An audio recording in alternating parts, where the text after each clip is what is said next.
bem-vindos ao Viver Sustentável. O programa de hoje falará sobre energias renováveis ou energias alternativas, que são aquelas que não geram impacto no meio ambiente, seja através do esgotamento de recursos ou pela emissão de CO2 na atmosfera. As principais fontes alternativas de energia são a energia solar, eólica, hidráulica, biomassa, maremotriz e geotérmica. Quem comentará sobre esse tema é o engenheiro agrônomo, professor e deputado federal Mendes Tame.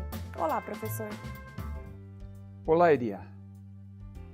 No início do século XXI, cerca de 80% da energia produzida e consumida no mundo provinha de combustíveis fósseis, notadamente carvão, petróleo e gás natural.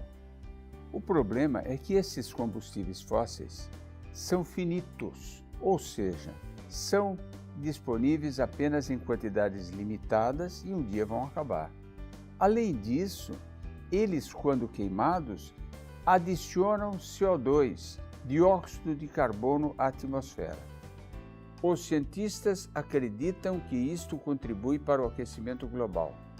A queima de combustíveis fósseis também libera para a atmosfera outros poluentes, como o monóxido de carbono e o dióxido de nitrogênio. Embora a energia nuclear seja considerada uma fonte de energia mais limpa do que os combustíveis fósseis, também tem seus problemas. Quando a energia é liberada do combustível nuclear, são produzidos resíduos radioativos perigosos. As fontes de energia alternativa, na sua maioria, são renováveis, o que significa que é muito provável que elas não se esgotem. Podemos citar como exemplos de fontes alternativas de energia o sol, o vento, os rios e os oceanos, o calor do interior da Terra e os biocombustíveis. Estas fontes de energia podem ser usadas para gerar eletricidade, para aquecer a água e, em alguns casos, até para abastecer veículos como carros e ônibus. O calor e a luz produzidos pelo Sol são fontes praticamente inesgotáveis de energia. Algumas tecnologias, como as células nos painéis e os reatores fotovoltaicos, têm sido desenvolvidas para aproveitar essa energia e produzir eletricidade e calor. Por outro lado, quando o vento move as pás de um moinho, elas convertem a energia eólica do vento em energia elétrica por meio de um aparelho chamado gerador. As turbinas eólicas podem ser instaladas sozinhas ou em um grupo chamado parque eólico. De modo semelhante, os rios e oceanos podem fornecer energia elétrica. A água que flui através de uma barragem ou represa ativa os geradores que produzem eletricidade. Essa energia é chamada de hidráulica ou hidrelétrica. A energia das ondas oceânicas tem sido produzida a partir de geradores colocados no próprio oceano. A quantidade dessa energia depende do tamanho, da força, da frequência e do volume das próprias ondas.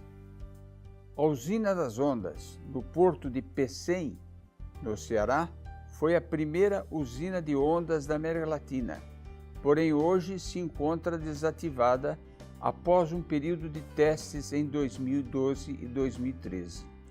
Outros países que estão experimentando energia limpa das ondas são a Dinamarca, Portugal e o Reino Unido. Já a energia geotérmica é gerada pelo calor que vem de dentro da Terra. Em certos locais, tais como a Islândia, o calor está tão próximo da superfície que pode ser facilmente utilizado como fonte de energia. Em outros lugares, é necessário perfurar as rochas para chegar ao calor. Historicamente, a maioria dos veículos que rodam na superfície da Terra tem o seu funcionamento com base em combustíveis fósseis, na forma de gasolina ou de óleo diesel. Uma alternativa a esses combustíveis fósseis é o gás natural de petróleo, produzido a partir de gás natural, combustível fóssil e não renovável.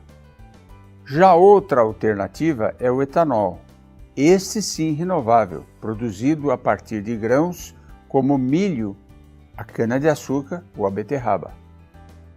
O Brasil é um dos principais produtores de etanol, produzido a partir da cana-de-açúcar.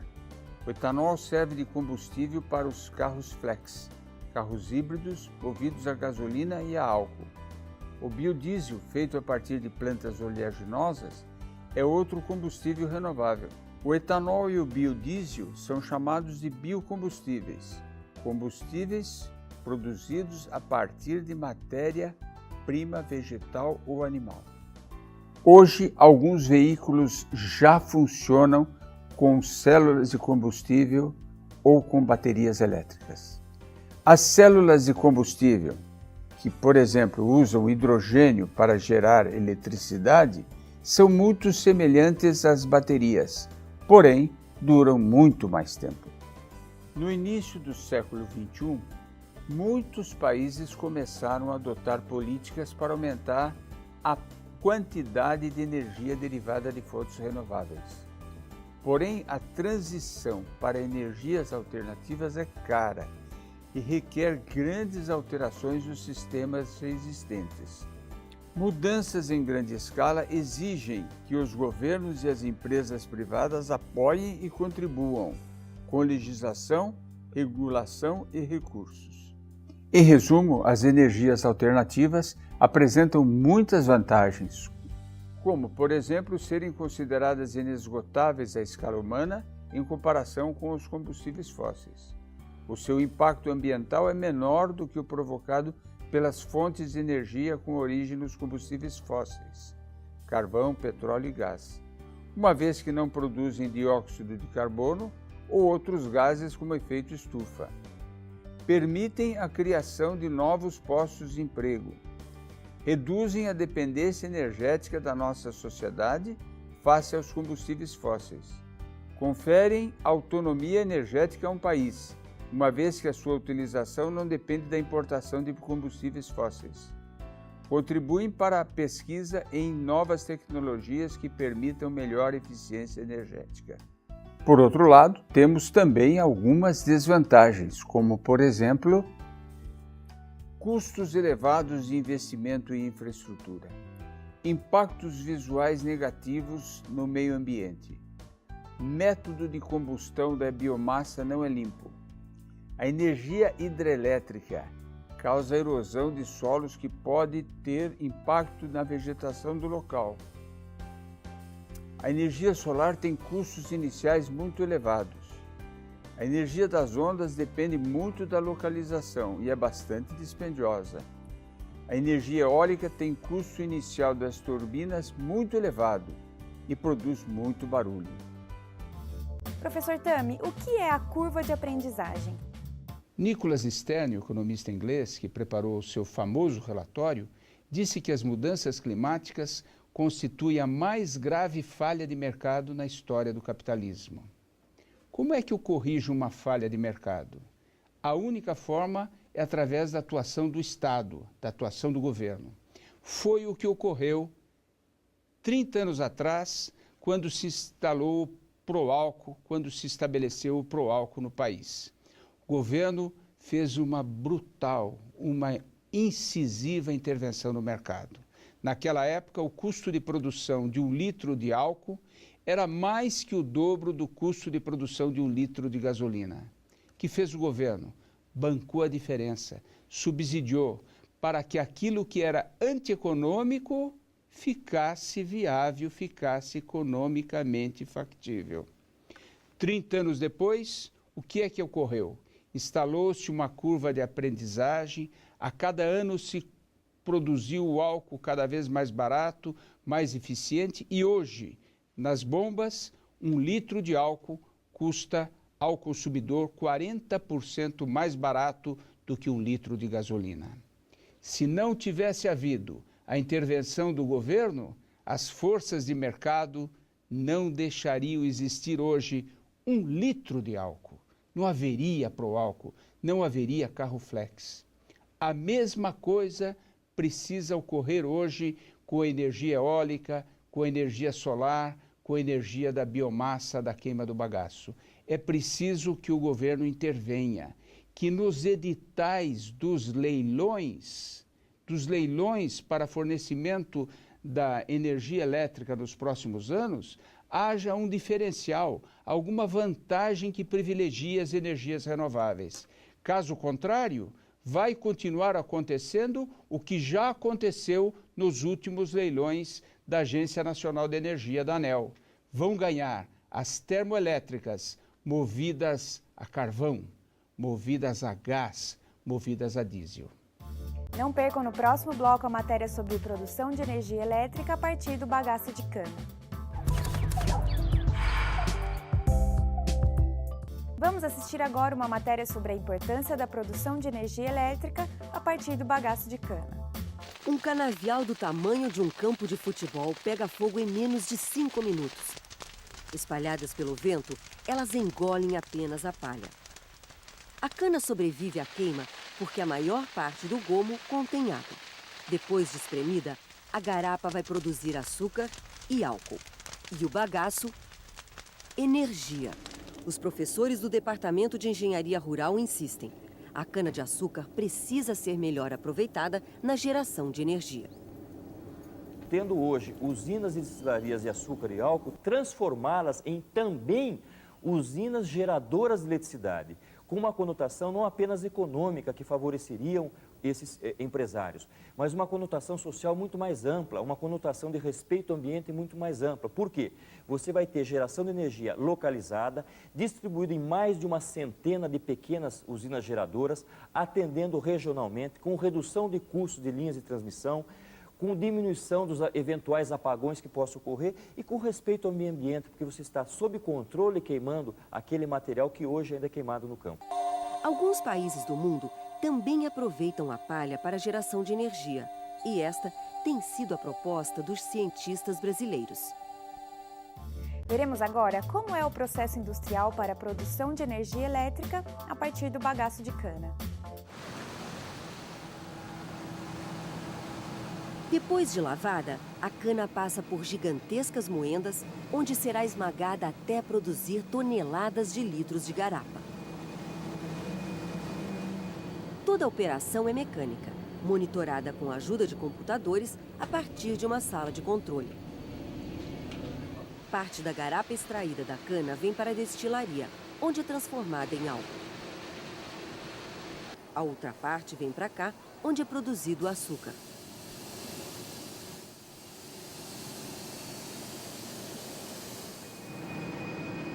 No processo de extração da garapa, vamos encontrar o subproduto mais rico de uma usina de açúcar e álcool, o bagaço. A sobra da cana esmagada, uma fibra sem valor aparente, é o combustível capaz de acionar todas as máquinas desta indústria. Muito do bagaço produzido por uma usina é jogado nessas fornalhas para ser queimado nas caldeiras. Parte do vapor gerado pela combustão faz funcionar as moendas, mas seu principal destino é a produção de energia elétrica. O vapor vem para esta casa de força. É aqui que as turbinas são acionadas e os geradores movimentados, processando assim a energia elétrica que abastece a usina e a que é vendida para fora.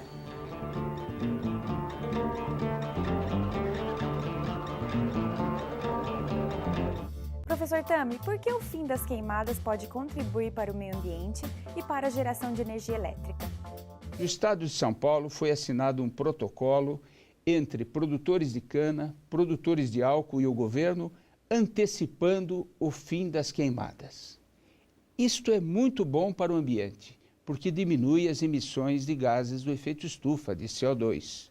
Mas é bom também para a saúde financeira das empresas, porque aumenta a quantidade de bagaço, de palha, que deixa de ser queimada no campo para poder ser queimada no momento da cogeração de energia. Com isso, diminui o risco de um novo apagão no setor elétrico, como ocorreu em 2001.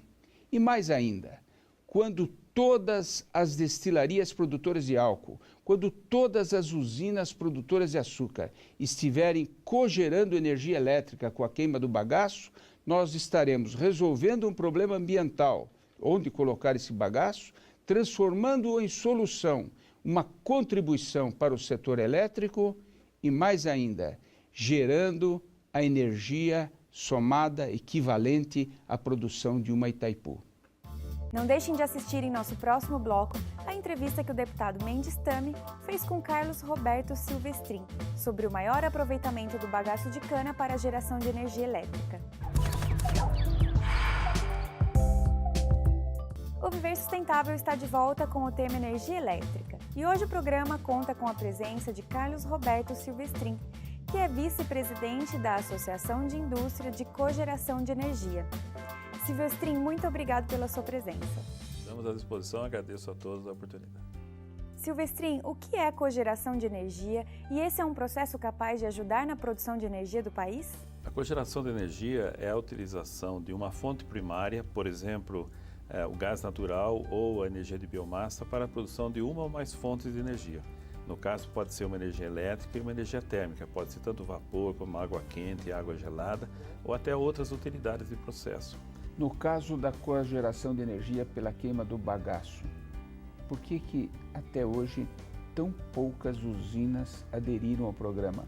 O que falta para estimular realmente um movimento, uma onda de todas as destilarias trocarem os seus sistemas antigos ou as usinas novas, todas saírem já com a cogeração de energia elétrica através da queima do bagaço? São vários fatores, tem fatores culturais e fatores tecnológico e econômico envolvidos. É importante analisar que essa indústria tem 500 anos, né? E desde os senhores de engenho até os usineiros, o objetivo da utilização do bagaço ou dos resíduos energéticos da cana era um só, que não sobre e que não falte, porque o ano que vem tem mais. Então a queima não tinha necessidade de ser eficiente, porque o objetivo dele era desaparecer com aquilo que era praticamente considerado um lixo. Para se ter como exemplo, a utilização das caldeiras de baixa eficiência, também nas moendas, levava a isso. Quero consumir o vapor para me consumir o bagaço. Ninguém se preocupava em colocar um rótulo comercial no bagaço. Agora, com a cogeração, você instala caldeiras de alta pressão, você, na verdade, dá um valor econômico àquele resíduo, aquele lixo que é o bagaço, como também as palhas, você transforma isso em energia e joga para a rede.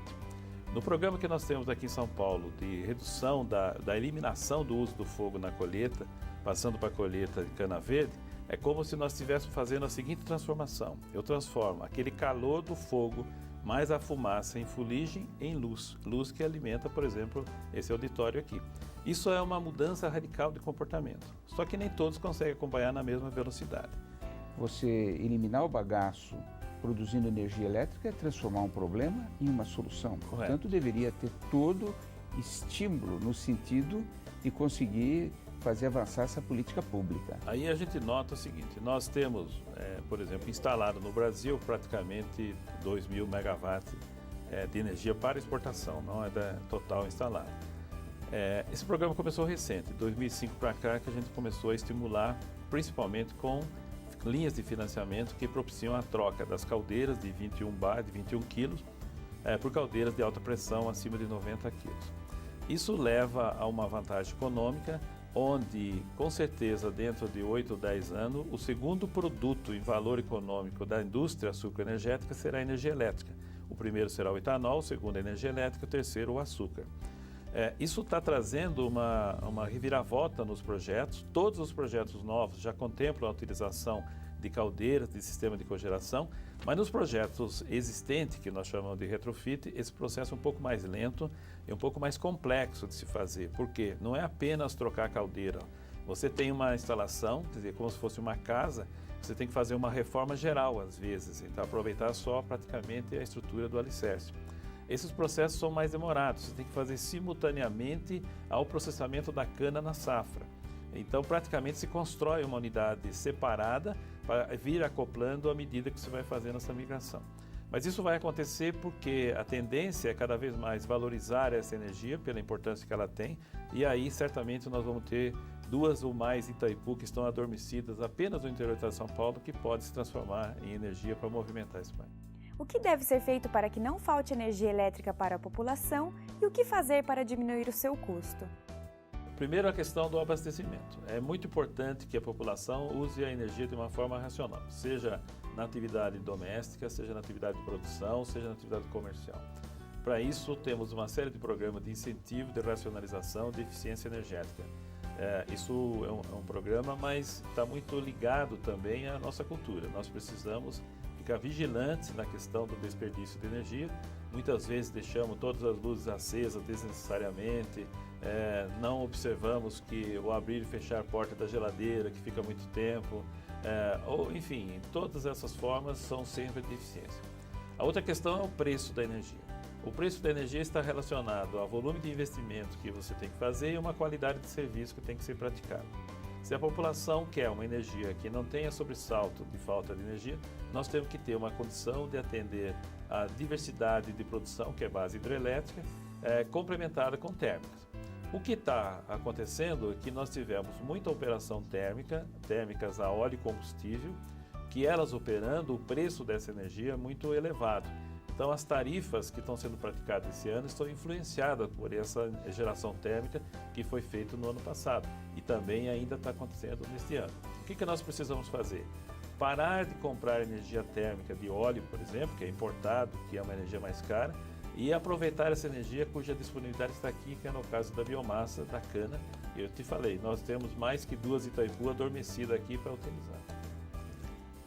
Na sua avaliação, a cogeração pode ser um indutor mais forte do que o próprio protocolo que antecipou o fim das queimadas. Ela vai induzir a não queima da cana para que sobre mais palha, mais palhiço, para gerar mais cogeração de energia?